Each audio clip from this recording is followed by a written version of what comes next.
ഉടുമ്പൻചോലയിൽ NDA മുന്നണിയിൽ തുഷാർ വെള്ളാപ്പള്ളി മത്സരിക്കുമെന്നുള്ള അഭ്യൂഹങ്ങൾ പരക്കുന്നതിനിടെ ഉടുമ്പൻചോലയിൽ താമര ചിഹ്നത്തിൽ വോട്ട് ചെയ്യുവാൻ പ്രവർത്തകർക്ക് ആഗ്രഹമുണ്ടെങ്കിൽ അതിനെ തെറ്റ് പറയാൻ പറ്റില്ലെന്ന് ബി.ജെ.പി. സൗത്ത് ജില്ലാ പ്രസിഡന്റ് ബി.സി. വർഗീസ്.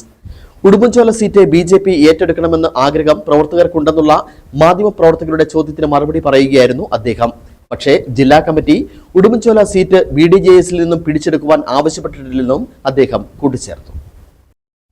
ഭാരതീയ ജനതാ പാർട്ടിയും ദേശീയ ജനാധിപത്യ സഖ്യവും കേരളത്തിലെ 140 മണ്ഡലങ്ങളിലും ജയിക്കാനായിട്ടാണ് സ്ഥാനാർത്ഥികൾ നടത്തുന്നത്. അത് ഇടുക്കിയിലെ എവിടെയെല്ലാം എൻ.ഡി.എയുടെ സ്ഥാനാർത്ഥികൾ ഉണ്ടാവുമോ അവിടെയെല്ലാം ജയിക്കാനായിട്ട് തന്നെയാണ് ഞങ്ങൾ പ്രവർത്തിക്കുന്നത്. ജയിക്കാനായിട്ട് തന്നെയുള്ള പരിശ്രമം എല്ലാ പ്രവർത്തകരുടെയും ഭാഗത്തുനിന്നുണ്ടാവും. ആര് സ്ഥാനാർത്ഥിയെ വന്നാലും അവരെ ജയിപ്പിക്കുക എന്നുള്ളതാണ് ഞങ്ങളുടെ ലക്ഷ്യം. ഇടുക്കിയെ അപേക്ഷിച്ച് ഉടുമ്പൻചോലയിലെ ബി.ജെ.പിയുടെ പ്രാദേശികമായിട്ടുള്ള നേതാക്കന്മാർക്കും പ്രവർത്തകർക്കുമൊക്കെ സാധാരണ പ്രവർത്തകർക്കുമൊക്കെ ബി.ജെ.പി. സീറ്റ് ഏറ്റെടുക്കണമെന്നുള്ളൊരു ആവശ്യം അതിനെ എങ്ങനെ വിലയിരുത്തും? അല്ല, അത് സ്വാഭാവികമായിട്ടും ഭാരതീയ ജനതാ പാർട്ടിയുടെ പ്രവർത്തകരെ സംബന്ധിച്ച് താമര ചിഹ്നത്തിലുള്ള ഒരു സ്ഥാനാർത്ഥി ഉണ്ടാവണമെന്നുള്ളത് അവരുടെ ഹൃദയത്തിലുള്ള ഒരു ആഗ്രഹമാണ്. എല്ലാവരും ആഗ്രഹിക്കുന്നത് താമരയ്ക്ക് വോട്ട് ചെയ്യാനാ. താമര ചിഹ്നത്തിൽ വോട്ട് ചെയ്ത് അത് തങ്ങളുടെ വോട്ടവകാശം താമര ചിഹ്നത്തിൽ കുത്തുക എന്നുള്ള ഒരു ആഗ്രഹം എല്ലാവർക്കും ഉണ്ട്. അത് സ്വാഭാവികമായിട്ട് എല്ലാ സ്ഥലങ്ങളിലും അത് പ്രകടിപ്പിക്കും.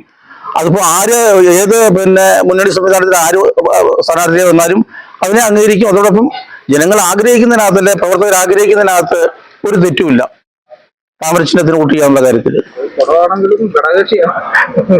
അല്ല, അത് സംവിധാനമല്ലേ.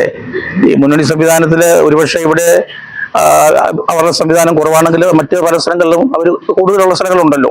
ഇതിൽ പരസ്പര ധാരണയുടെ ഒരു അണ്ടർസ്റ്റാൻഡിങ്ങിന്റെ ഒരു മ്യൂച്വൽ അണ്ടർസ്റ്റാൻഡിങ്ങിന്റെ ഭാഗമായിട്ടാണ് മുന്നണി സംവിധാനം. അതിപ്പം ആ വഴിക്ക് തന്നെ പോകും. ജില്ലാ നേതൃത്വം അത്തരത്തില് അതൊക്കെ കാര്യങ്ങളൊക്കെ തീരുമാനിക്കുന്നത് പാർട്ടി സംസ്ഥാന നേതൃത്വമാണ്. അങ്ങനെ പ്രത്യേകിച്ചൊരു ആവശ്യം നമ്മൾ ഉന്നയിച്ചിട്ടില്ല.